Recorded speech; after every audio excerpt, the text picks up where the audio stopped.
Nós vamos trazer uma entrevista hoje, né, falando sobre o livro, né, o livro Capa Branca, dos funcionários a paciente em um dos maiores hospitais psiquiátricos do Brasil. Aqui está o livro para vocês verem, escrito pelo Daniel Navas Solim e pelo Walter Farias. Então, hoje o nosso entrevistado vai ser o Daniel. Oi, Daniel. Oi, tudo bom com vocês? Tudo certo. Então, eu gostaria que você começasse falando um pouco o que motivou a estudar esse assunto, a escrever sobre isso. Tá. Foi meio por acaso, na verdade, porque eu não conhecia o Walter e o Walter não me conhecia. Eu também nunca tinha ido ao Juqueri, que é o local onde se passam as memórias do Walter, né? Primeiro como funcionário, depois como paciente desse mesmo lugar, como já diz o subtítulo do livro. Mas, assim, de uma forma distante, eu já tinha um interesse no tema, né? Em hospitais psiquiátricos, encarceramento, o modo como a sociedade lidava com esses temas, por conta da faculdade que eu fiz primeiro, né? Eu estudei jornalismo, então já tinha feito alguns trabalhos assim, e também porque houve um acaso muito grande, isso em 2007 ainda, em maio, né? O Walter, ele estava dando uma entrevista num programa de televisão, e eu assisti sem compromisso nenhum. Ele foi anunciado como um ex-atendente de enfermagem que tinha se tornado paciente de um dos maiores hospitais psiquiátricos do Brasil, que é o Juqueri, em Franco da Rocha, né, que fica na região metropolitana de São Paulo. E ele contou, né, mais ou menos o que a gente sempre conta nas palestras que a gente dá, e quem lê o livro também sabe, né? Ele entrou no Juqueri para trabalhar como atendente de enfermagem no começo dos anos 70, depois ele foi transferido para o manicômio judiciário para trabalhar também como atendente de enfermagem, mas desempenhando as funções de um carcereiro, num ambiente totalmente hostil e violento, e por conta de vários problemas, inclusive do ambiente onde ele trabalhava, ele acabou se tornando paciente. E no final dessa entrevista, ele contou que queria transformar essas memórias dele num livro, mas precisava de alguém que o ajudasse, porque ele tinha só os manuscritos, que eu conservo até hoje, eles estão até no livro, né? Eu vou aproveitar e mostrar, né, já que vocês estão me dando espaço, né? Aqui é uma parte dos manuscritos que eu tenho conservado até hoje, né? E aí eu fiquei interessado primeiro na história dele, durante a entrevista, e depois eu pensei, bom, se a história dele é assim interessante, esse livro, quando sair, eu vou querer ler. Mas para alguém ler esse livro, alguém tem que escrever. Aí eu pensei, bom, já que eu estou em casa assistindo esse programa na TV, que na ocasião era o programa Casos de Família, do SBT, né? Eu achava que tinha tempo de pelo menos mandar um e-mail para a produção do programa e me candidatar a essa vaga para trabalhar com ele. E foi o que aconteceu. Eu mandei um e-mail e logo no começo da semana seguinte, um produtor me ligou, disse que o Walter queria conversar comigo. A gente marcou uma primeira reunião, um primeiro encontro, e ele me apresentou 2 folhas só com esses manuscritos, né? Eu tenho muito mais, né? Que eu fui guardando tudo que ele me mandava. Tem umas 50 folhas sulfite com as anotações dele, né? E ele me deixou 2 no final da conversa. E aí ele falou, se você gostar, eu te mando mais. E foi o que aconteceu. Ele foi me mandando, eu fui arquivando e digitando para ter um backup no computador, né? E depois organizando essas primeiras memórias dele que ele registrou. E depois a gente foi conversando, foi trocando texto, eu passei a frequentar a casa dele, e eu entrevistava, ou a gente reescrevia os textos dos capítulos de novo, né? E esse trabalho foi se seguindo até que a gente colocou um ponto final na história em mais ou menos no começo de 2013, metade de 2013, e a gente conseguiu publicá-lo em 2014, em novembro de 2014 foi o lançamento. E aí, desde então, a gente viaja ao país dando palestras sobre o Juqueri, sobre as memórias dele, claro, sobre o livro, né? Tá tudo ligado. E em outubro do ano passado, a gente conseguiu lançar o livro na Argentina. Essa é a capa da versão em espanhol. Em espanhol, o livro chama Atrapado em la Locura. que é Preso na Loucura. Eles conseguiram captar uma essência interessante, assim, de uma das mensagens que o livro deixa para quem lê, né? Então foi isso, foi primeiro curiosidade, mas já movido por um interesse em conhecer um pouco mais esse tema. Eu também tenho uma história que eu às vezes conto, às vezes eu não conto, né? Eu me esqueço que ainda quando eu estava na faculdade eu tive um professor que ensinava texto para jornal e a lição de casa era fazer uma matéria para jornal, né? Óbvio. E ele ficava chateado, ele era bem enérgico também, né? Assim, com a chateação dele, com as broncas. Ele dizia para que a gente só queria saber de entrevistar gente em escritório, madame em shopping center, essas coisas, né? E ele falava, olha, vocês têm que conversar com quem está na rua, né? Principalmente com os mendigos e com os loucos, né? E aí, eu não sei, mas acho que talvez de alguma forma, inconscientemente ou conscientemente, não sei, isso ficou guardado em mim, porque eu me formei em 2002, né? Eu tive aula com ele em 2000. E aí, em 2007, eu comecei a fazer esse trabalho com o Walter. Então, depois de muito tempo, eu lembrei disso e eu acabei mandando um livro para ele, né? E na dedicatória eu disse, finalmente eu consegui fazer a lição de casa direito, né? Ele disse que sim. Então, foi uma das coisas também que me motivou a escrever esse livro. E, claro, já há algum tempo eu queria escrever um livro, mas não sabia muito bem sobre o quê, para quê e por quê. E aí eu acho que tudo isso se uniu e acabou dando certo, né? Qual que é o seu conceito de loucura?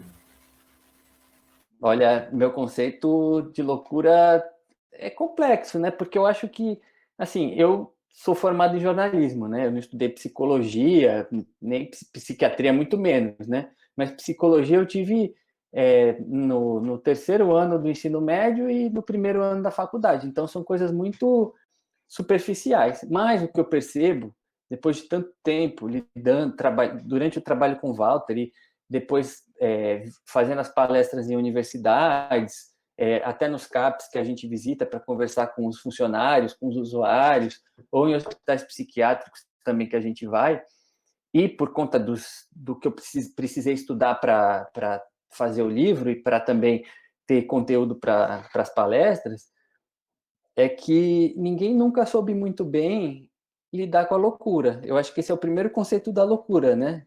Para mim, pelo menos, né?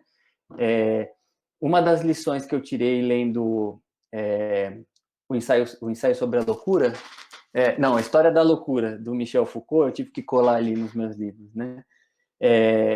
Foi que nunca, de uma forma concreta ou correta ou precisa, a sociedade, a humanidade, na verdade, soube lidar com a loucura, né? Geralmente a loucura está associada àquilo que é fora dos padrões, né? Isso vai variando de acordo com a história, né? Por exemplo, o Juqueri foi fundado em 1898, no final do século XIX, num período em que São Paulo estava crescendo de forma vertiginosa, principalmente por causa do dinheiro advindo da lavoura cafeeira e da industrialização, né, das indústrias que estavam florescendo em São Paulo. E a cidade de São Paulo, antes disso, ela não era nem assim uma semente do que é hoje, né? A principal cidade do Brasil era o Rio de Janeiro, seria a metrópole, né? Mas já havia no centro de São Paulo um hospital psiquiátrico de muito menor porte do que o Juqueri, que acolhia algumas pessoas que tinham transtornos psiquiátricos, problemas mentais, né? Problemas psicológicos também. Mas no entorno, no centro de São Paulo, tinham aquelas pessoas que eram indesejadas pela sociedade, principalmente pela que a gente chamaria na época de burguesia, que hoje seria a classe média, que frequentava o comércio, também o teatro municipal e as outras coisas que o centro da cidade oferecia, mas que incomodava essa paisagem urbana e a própria engrenagem da economia em São Paulo. Por quê? O Juqueri ele começou a brigar, além das pessoas que tinham doenças mentais, problemas psicológicos e transtornos psiquiátricos, os indesejados, que eram os alcoólatras, as prostitutas, os deficientes físicos, até um pouco depois, as pessoas que não se enquadravam no ideal racial para deixar a raça paulista mais pura, digamos assim, porque tinha uma corrente da medicina no Brasil, mas isso, se a gente pensar em vários países, isso acontece em vários países, né? De tentar deixar o brasileiro, o paulista, mais branco, por conta da mestiçagem dos índios e dos negros. E, nesse contexto, em 1898, tinha também os ex-escravos, que não conseguiam uma colocação no mercado de trabalho, ou que não tinham onde morar.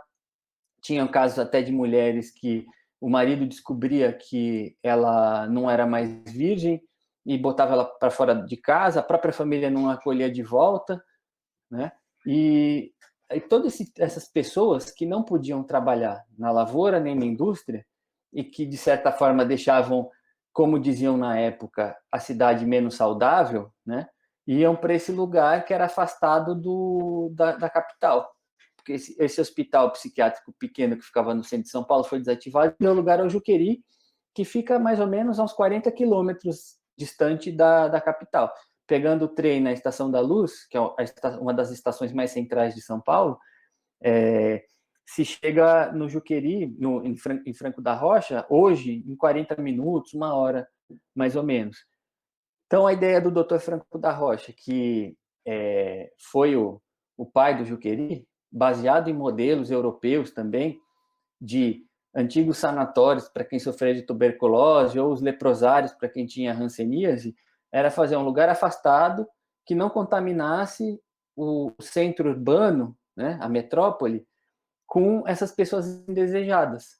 Então, os 800 leitos que foram criados no primeiro momento, isso em 1898, foram ficando insuficientes. Esse número foi crescendo de 800 para 1.600, 3.200, até chegar em 18 mil pacientes no final dos anos 60, no começo dos anos 70, que, segundo números oficiais, era o dobro da capacidade do Juqueri, que era de 9 mil. Porque além do núcleo central, que era o Hospital Central, com prédio da administração e suas 4 clínicas masculinas e 4 femininas, haviam as colônias ao redor, que foram crescendo, tanto que tem Juqueri, essas colônias, e outros municípios que fazem limite com Franco da Rocha, outros que nem fazem limite com Franco da Rocha, que ficou mais afastados também, né?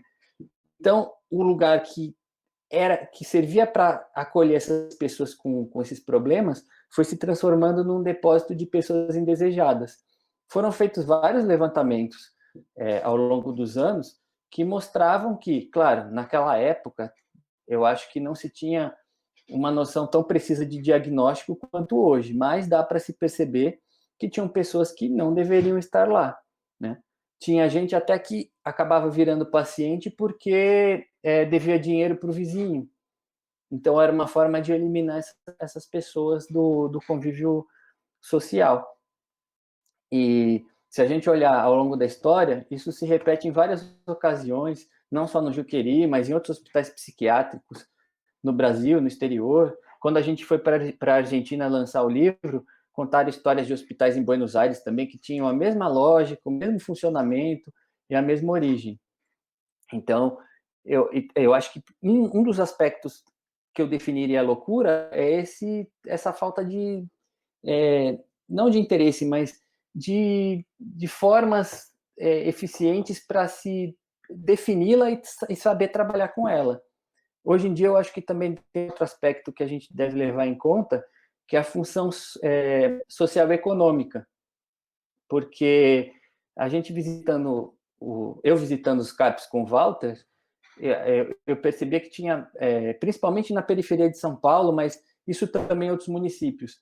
Geralmente, quem procura esse tipo de serviço, pelas nossas experiências, né? A gente não tem uma visão muito global do assunto, porque tem vários CAPs, várias realidades, mas o que eu vi é que, geralmente, quem acaba procurando ajuda nesses locais é quem tem uma renda mais baixa e precisa desse tipo de ajuda.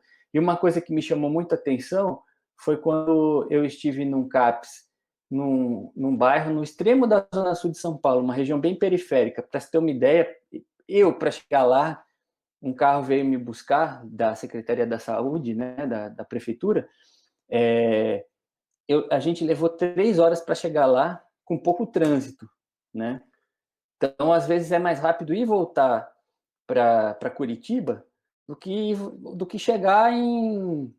Desculpa, é mais rápido ir para Curitiba do que ir voltar desse bairro, sair da minha casa e ir para esse CAPS e voltar para minha casa, né?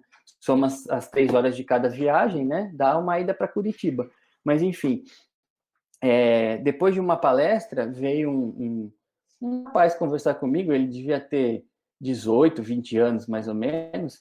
Ele ficou muito animado porque disse que pouca gente ia lá conversar com eles e dava para perceber que eles sentiam falta desse apoio, né, de gente de fora que queria dar algum tipo de atenção para eles, mesmo para conversar, né, depois da palestra. E eu reparei que ele estava com uma camiseta do Barcelona e nas costas tinha o nome do Messi. Mas eu perguntei o nome dele e ele não disse, né? Não sei se ele não disse porque não quis ou se foi pela empolgação de querer falar alguma coisa, mas enfim, o que me chamou a atenção mesmo no final da conversa foi que ele disse que estava feliz do CAPS ser mais afastado da onde era originalmente, porque ele ficava perto de um supermercado. E eu pensei comigo mesmo, como que ele está pensando nisso, né? Ele está feliz em saber que o CAPS, que ele precisa, um serviço que ele precisa, está mais longe da casa dele, porque ele contou que precisava tomar mais um ônibus ainda para chegar no local. Aí ele disse que, como era do lado de um supermercado, os familiares e os amigos dele poderiam vê-lo lá dentro, para pegar o remédio dele, para fazer o tratamento, e iam pensar que ele é louco. Então, se carrega um estigma muito forte. As pessoas carregam um estigma muito forte quando tem esse tipo de problema. E para quem é da classe média, da classe média alta, é possível esconder esse estigma. Porque num cenário sem pandemia, por exemplo, se eu ou uma pessoa que vive num bairro de classe média ou num bairro mais nobre precisa desse tipo de atendimento, seja psicológico ou psiquiátrico, vai num prédio cheio de salas comerciais, com escritórios, e a pessoa não precisa nem falar onde vai. Ela pode ir no advogado, no contador, no psiquiatra, no psicólogo. Então, ninguém vai saber onde ela foi. E hoje é mais fácil ainda, porque só tem consulta virtual, praticamente, né? Então, se eu precisar, eu mesmo precisar, eu aciono minha rede de contatos, encontro um profissional e faço as sessões sem sair de casa. E ninguém vai saber que eu estou precisando desse tipo de atendimento. Claro que eu já fui a um CAPS num bairro mais nobre aqui em São Paulo, e lá era misturado. Tinha gente que vivia na periferia, que procurava atendimento lá, mas tinha umas pessoas que viviam nos condomínios, nos prédios com mais infraestrutura, mais conforto e tudo, e também precisavam desse serviço. Mas, no geral, eu acho que é isso, né? Assim, uma vez a gente também foi para Três Lagoas, no Mato Grosso do Sul, e havia uma discussão lá que o CAPS ele foi instalado numa casa, num bairro nobre da cidade, e os moradores não queriam que esse serviço fosse instalado, né, nesse bairro, nessa casa, porque ia trazer gente estranha para o bairro. Isso podia desvalorizar os imóveis. Que é a mesma discussão que se tinha lá atrás, em 1898, que aquelas pessoas que perambulavam pelas ruas do centro de São Paulo atrapalhavam o ambiente, a economia, atrapalhavam a própria paisagem, né? É uma coisa que a gente vê até hoje, quando se reclama dos mendigos que vivem na rua, que deixa a rua suja, que precisa limpar. A primeira limpeza que se diz, quando se quer tirar um morador de rua da rua, óbvio, né? É que precisa limpar o local. Limpar o local é tirá-la de lá, na verdade, mandar para longe. Até hoje muita gente fala isso. Tem que mandar esse pessoal para longe. Tanto que tem uma discussão, até hoje, em Franco da Rocha, que envolve a Cracolândia aqui de São Paulo, que é a maior do Brasil, é o símbolo das Cracolândias, porque tem Cracolândia em toda parte, né? Em todos os estados, todas as cidades tem uma, menor ou maior, claro, que não só o poder público, né, alguns políticos, que eu não sei quais são, Mas até as pessoas que moram lá pensam, já que o Juqueri está desativado, porque hoje restam menos de 60 pacientes que estão lá sendo cuidados. Mas tem aquela estrutura enorme que está desativada, todos os prédios são tombados pelo patrimônio, pelo Condefat, né? Mas tudo dizem que todas as pessoas que estão na Cracolândia deveriam ser transferidas para o Juqueri, porque o que ia acontecer? Ia limpar a Cracolândia, ia limpar as ruas. E aí tem a discussão, mas o Juqueri já não deu certo como era, porque reunia muita gente e tudo. Mas aí alguém fala assim, mas hoje ia ser diferente, porque ia ter atendimento. Mas como é afastado, será que ia ter mesmo? Será que não ia virar aquilo que era antes? Né? Então é sempre muito complicado. Aí a gente volta naquela discussão que nunca se soube realmente o que fazer com a loucura ao longo da história, né? Na sua concepção, assim, quem é o louco, na realidade que você retrata do livro, quem seria o louco hoje, na nossa sociedade? Eu acho que não mudou muita coisa, né? Na verdade, eu até conversei uma vez com uma psicóloga que tinha feito um estágio no manicômio judiciário, que é outro prédio dentro do complexo do Juqueri.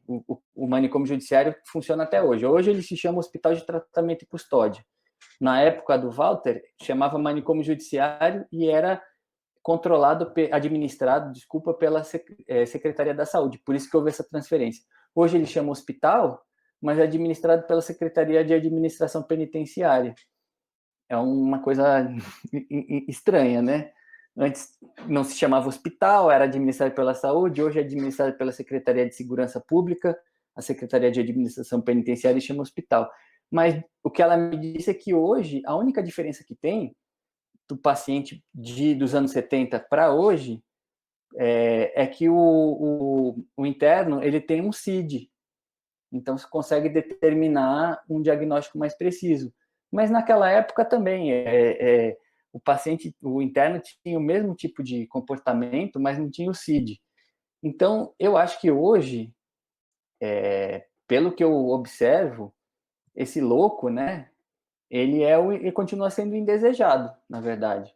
Porque a luta sempre é inserir essas pessoas, né, que são consideradas loucas, na sociedade, né? E tem uma questão também. As terminologias, elas vão mudando com o tempo, mas a essência é sempre a mesma. O Juqueri mesmo, quando foi fundado, chamava colônia, era alguma coisa como colônia dos alienados, né? O louco naquela época era chamado de alienado. Depois ele foi ser chamado de louco, de paciente. Hoje o paciente que tem problema psiquiátrico e vai para o CAPS chama usuário, né? Então só vai mudando a terminologia, mas a essência acaba sendo a mesma. A mesma coisa assim, a gente pensa assim, não existe mais o Juqueri, mas existe a mesma lógica do Juqueri até em instituições menores. Não é à toa que todo 18 de maio, que é o dia em que o Juqueri foi fundado, em 1898, é o dia da luta antimanicomial. Se essa luta tivesse sido ganha, se chamaria Dia da Vitória, não Dia da Luta Antimanicomial. Mas, sempre, a gente vê na imprensa, principalmente, denúncias de locais que ainda maltratam os pacientes, que se preocupam mais em obter recursos do governo, ao invés de tratar o paciente, são lugares escondidos, afastados. Claro que não tem mais 18 mil pacientes, 800 pacientes, são lugares menores, mas a gente pode dizer que são mini Juqueris, na verdade. A gente foi uma vez a um hospital psiquiátrico aqui em São Paulo, que fica dentro do complexo hospitalar do Mandaki. Era a ala psiquiátrica do hospital. E era um lugar muito, com uma infraestrutura muito boa, tinha equipamento de ponta, tudo. A limpeza era excelente, né? Os próprios pacientes a gente viu que estavam todos sendo bem cuidados. Era uma estrutura que abrigava 30 pacientes, né? Todos os pacientes, diferente da época que o Walter trabalhou no Juqueri, eles tinham nome, sobrenome, tanto na recepção quanto no leito, tinha uma plaquinha com o nome deles. Todos os funcionários conheciam, como a gente vê nos CAPs também, conheciam os pacientes pelo nome, pelo sobrenome, sabiam o que gostava, o que não gostava, qual era a medicação e etc. E se tinha um controle disso, melhor do que no tempo do Juqueri. O Walter ficou impressionado, ele até fala sempre brincando, se fosse nessa época, né, se eu fosse paciente nessa época, nos dias de hoje, eu não queria sair nunca mais, comparando com aquela época, claro. Mas, um alerta, né, eram 30 leitos, e na recepção tinha um quadro com o nome de cada paciente, mas já tinham 4 nomes escritos embaixo do 30º, de forma improvisada. Então, isso é um sinal que precisava de mais vagas em algum lugar que não tinha. A mesma coisa com os CAPs. Eu tenho sempre a impressão que que falta recurso, né? Eles sempre trabalham no limite do necessário, assim, para fazer a coisa funcionar. E aí, o risco é esses locais incharem, não na proporção do Juqueri, claro, mas eles incharem e perderem a essência. Isso aconteceu aqui em São Paulo. Tinham 2 CAPs, eu não lembro do número, porque tem CAPs 1, 2, 3, tem CAPs álcool e drogas, etc. Mas, em linhas gerais, era assim, eram 2 CAPs que ficavam no mesmo bairro, e a prefeitura percebeu que o primeiro CAPs estava atendendo muito bem, e o segundo, nem tanto, porque ele era numa área um pouco maior, ele era um imóvel mais antigo. Então, o que pensaram? Era só fechar o primeiro e transferir todo o atendimento desse primeiro para o segundo, que tinha uma área maior. Então, supondo que cada local abrigava mais ou menos 30, atendia mais ou menos 30 usuários, um local só, com o mesmo número de funcionários, passou a atender 60. Então, o que passou a acontecer? Aquela coisa que era mais individualizada se perdeu, porque aconteceu que os pacientes eles tinham que, acho que às terças-feiras ou às quartas-feiras, para um encontro, e eles pegavam a medicação. Só isso. No Juqueri, a base do tratamento, além da que era os tratamentos eram mais para conter do que para tratar, na verdade, era baseado na medicação. Todos os pacientes receberam medicação e passavam o dia inteiro dopados, impregnados. Então, essa forma só de se dar a medicação é uma forma de controlar a pessoa, só para que ela fique dócil, na verdade, né?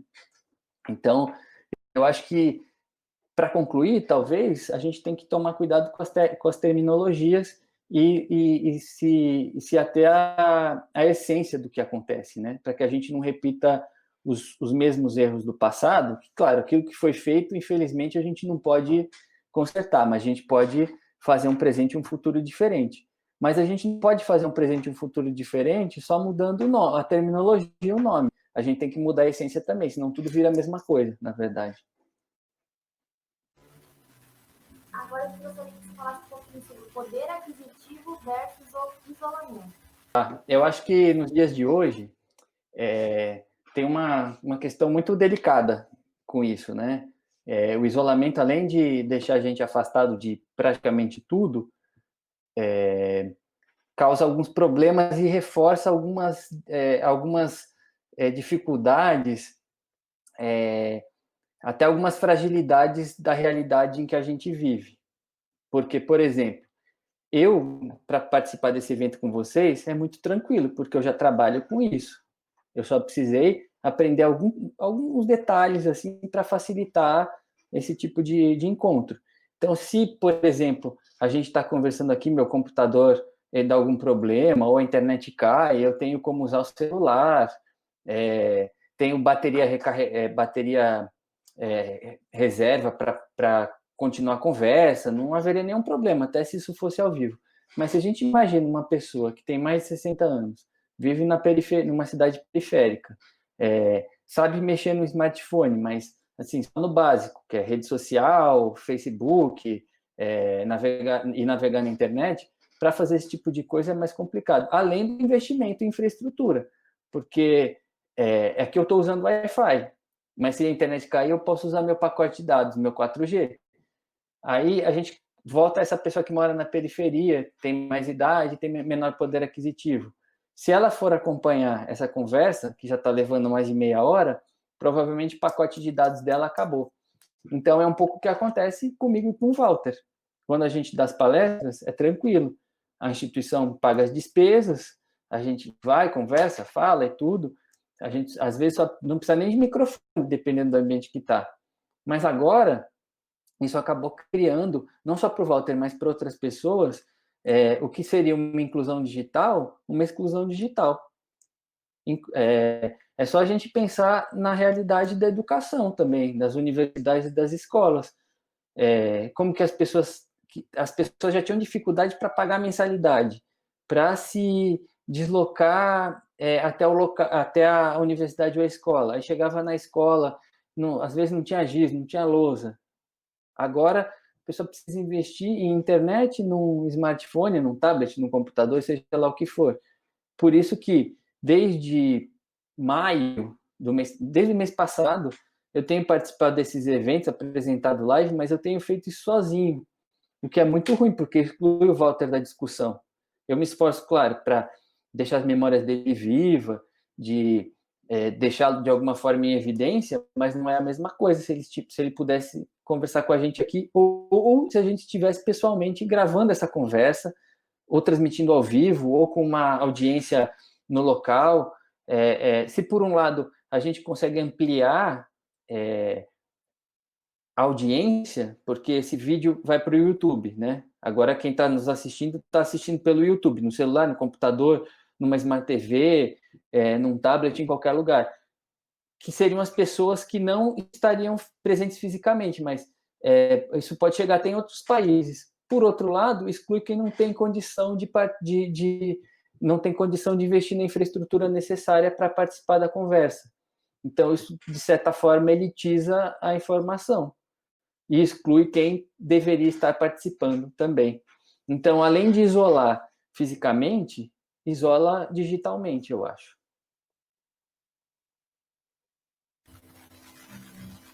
E você pode nos contar como o Walter se sentiu quando ele ficou concluído? Foi uma felicidade muito grande. Para ele e para mim, claro, porque a gente já estava muito ansioso. A gente levou de 2007 até 2013 para escrever o livro, porque tiveram várias questões. Teve a questão dele se expor, por carregar esses estigmas de ser ex-funcionário, ex-paciente, de um local que carrega até hoje a alcunha de ser a cidade dos loucos. Então, ele mesmo falava para mim, eu quero me expor, quero contar minha história, mas se alguém encontrar meu nome no livro, não vai dar crédito para mim, porque eu sou um ex-louco, um ex-funcionário de um lugar que só tinha louco, quem que vai acreditar em mim? Porque ele trabalha com música também. Então, era um raciocínio muito, muito óbvio, né? Por ele carregar esse estigma, quem que ia acreditar no trabalho de um louco? Isso estava até presente no discurso dele, naquela entrevista em 2007, mais de 2007, que foi quando eu o conheci, quando eu vi pela primeira vez. Chegavam os vizinhos, alguns amigos para ele, e o vinham compondo, escrevendo as memórias dele no quarto dele, e falavam, quem que vai querer ler o livro de um louco? Uma pessoa que mora aqui em Franco da Rocha, né? Aqui ninguém vai querer saber da tua história, pode desistir. Felizmente essas pessoas estavam erradas, porque o livro está vendo até hoje nas livrarias, chegou na Argentina no ano passado, não só na Argentina, mas essa editora ela distribui o livro em outros países da América Latina também. A gente tem dado essas palestras, eu tenho continuado o trabalho com as lives, com as entrevistas, então o pessoal estava errado. E é muito gratificante ver a conclusão, materializado um trabalho que a gente investiu tanto tempo, que a gente terminou em 2013 de escrever. Aí eu me lembro que eu passei para um amigo meu ler, ele ainda me deu várias indicações, porque ele já era um escritor com a carreira mais consolidada, e depois disso a gente ainda trabalhou mais um pouco, eu comecei a oferecer para as editoras, e aí a coleção de nãos assim, se avolumava numa proporção gigantesca. Assim, e já estava me dando uma tremenda angústia, tanto em mim quanto no Walter, né? Era angústia e ansiedade. Até que a gente fez um projeto de financiamento coletivo e conseguiu dar mais visibilidade para o trabalho, tanto que a primeira palestra do livro aconteceu antes do livro ser publicado, antes dele ser lançado. E eu pensei, bom, se agora que não tem o livro já estou interessado, acho que quando tiver o livro as chances de a gente conseguir eventos assim vai ser maior, e foi exatamente o que aconteceu. E essa visibilidade foi importante porque já criou um público para quando o livro tinha sido finalmente lançado. E a gente conseguiu, por conta das redes sociais, sensibilizar pessoas até fora do nosso círculo de amizades, fora de Franco da Rocha, fora de São Paulo. Teve gente de Brasília que ajudou, do Rio de Janeiro, eu me lembro bem. E em 40 dias a gente arrecadou a quantia necessária para garantir principalmente a impressão do livro, né, que para uma tiragem inicial foi o gasto mais volumoso, né? Foi o maior gasto, na verdade.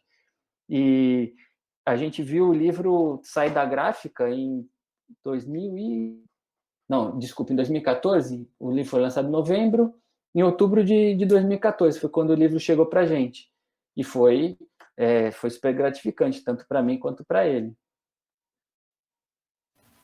Gostaria de deixar uma mensagem para nossos seguidores do canal? Vou deixar duas. A primeira é a importância das memórias que a gente tem que preservar, né? O livro ele não é só a história do Walter, né? Porque existiram outros capas brancas dentro do Juqueri, outros funcionários que viraram pacientes, outros pacientes que desapareceram, porque em 2005 aconteceu um incêndio que queimou os prontuários dos pacientes que viveram lá de 1952 até 2005. Por isso que a gente sempre fala, são 18 mil pacientes, mas é uma estimativa de acordo com os números oficiais, porque não tem como a gente precisar um número por conta desse incêndio, e porque também, no começo dos anos 90, houve um incêndio no local onde guardavam os livros dos registros dos mortos do cemitério do Juqueri, e esse incêndio destruiu a maior parte dos registros do cemitério, sobrando 2 livros, e aí também tem uma estimativa de quantas pessoas morreram e foram enterradas no cemitério do Juqueri, porque também quando foram fazer a exumação dos cadáveres, descobriram que na mesma cova tinham vários corpos, tinha pedaços de corpo, tinha só braço, só perna, e etc.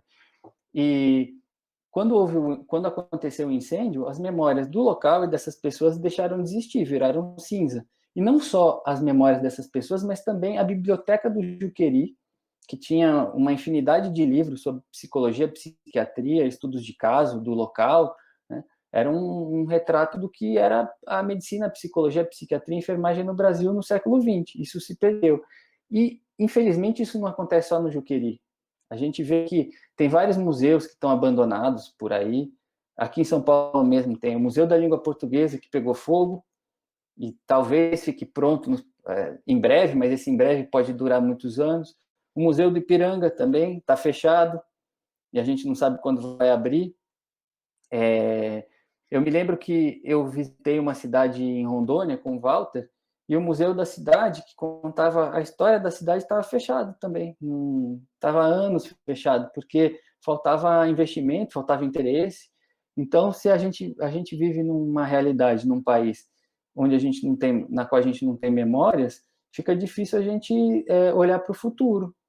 É como se a gente navegasse num mar assim, sem nenhum instrumento, né? Sem bússola, sem GPS, sem nada, né?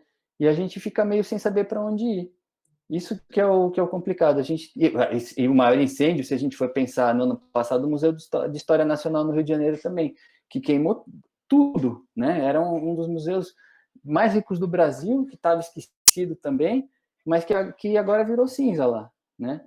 Então, o livro é importante porque ele resgata uma parte da história do Juqueri, a memória do Walter também, mas quantos outros Walters ou quantos outros pacientes desapareceram lá e ninguém sabe, ninguém viu?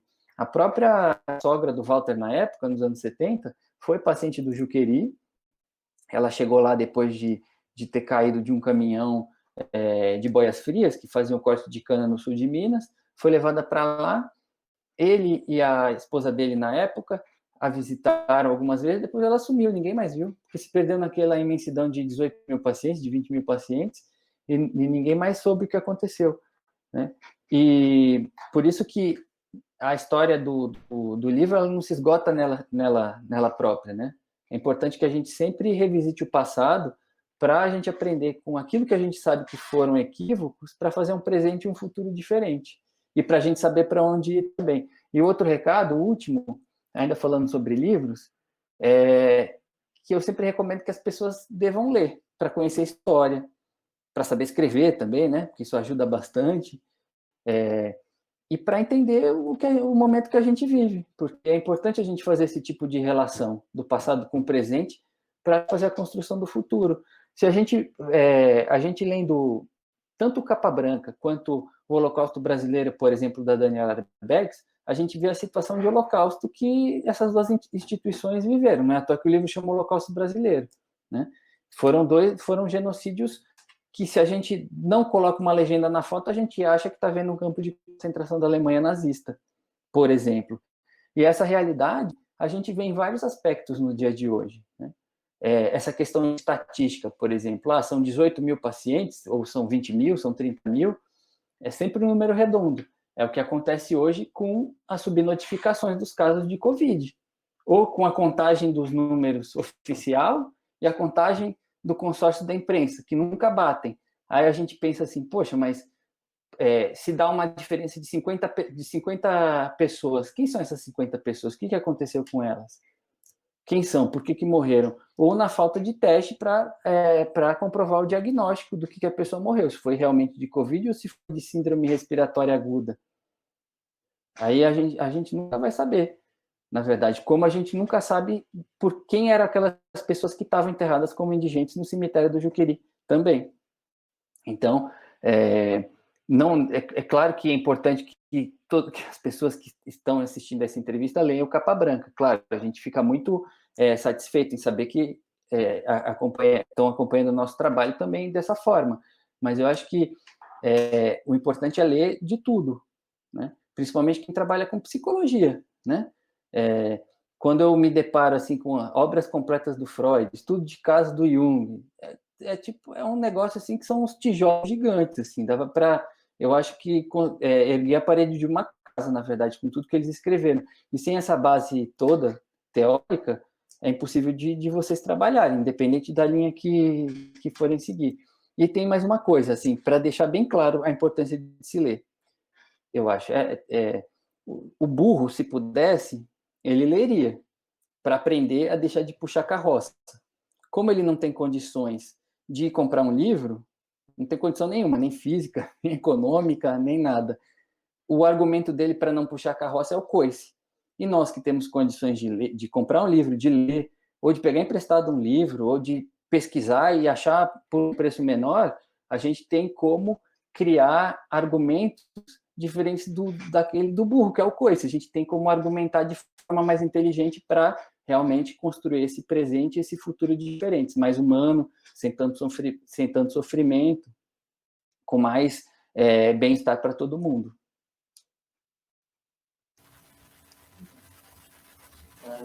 Agradecemos a entrevista, as dicas, as sugestões para os nossos seguidores. Então, convite para ler o livro, acho que a gente vai colocar na descrição do vídeo depois onde você encontrar esse livro, para você poder ler, saber por que se chama Capa Branca também. A gente não comentou muito, porque é para ler o livro justamente. Bom, mas se eu contar por que, ninguém vai querer ler. Mas tem uma coisa importante também, eu convido todo mundo a curtir a página do livro no Facebook. Lá, se as pessoas acompanharem as postagens, também vão conseguir entender por que o livro chama Capa Branca. Tem umas entrevistas que eu e o Walter nós demos, que deixa isso claro. Mas se vocês curtirem a página, vocês vão acompanhar nosso trabalho daqui para frente, saber o que a gente está fazendo, para onde a gente vai, quando a gente vai também, né? E quem quiser conversar também, tirar dúvida comigo sobre o livro, sobre outra coisa que eu falei aqui, algum ponto que não ficou claro, porque nesse espaço, embora a gente consiga falar muita coisa, tem várias outras que ficam com generalizações. E generalização é sempre muito complicado. Vocês podem me achar no Facebook, pelo meu nome, é Daniel Navarro Sonin, no Instagram, que é @Daniel Navarro, com 2 R's, tudo junto, ou mesmo na página do livro no Facebook, que é o Capa Branca. Todo mundo pode falar comigo por lá, eu respondo rapidinho sempre. Eu achei muito bacana que você falou da história, da memória, né? Isso foi, eu acho, considero fantástico isso, porque uma coisa é quando a gente lê a história, um livro de história, ou alguém lê uma reportagem de como eram essas clínicas, e outra coisa é conhecer a história do Walter. A metodologia de história oral francesa, que é o que eu uso para a minha pesquisa de mestrado, ela busca justamente isso. Como que foi a vivência dessa história para as pessoas que viveram de fato a história na sua pele.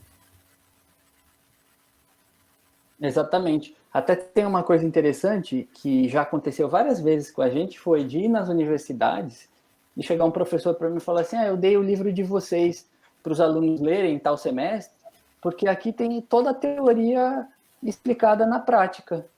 Né? Tudo que eu, às vezes, levo, eu estou chutando, né? Levo, sei lá, 1 ano para explicar, às vezes, lendo o livro dá para entender com os exemplos que estão aqui, né?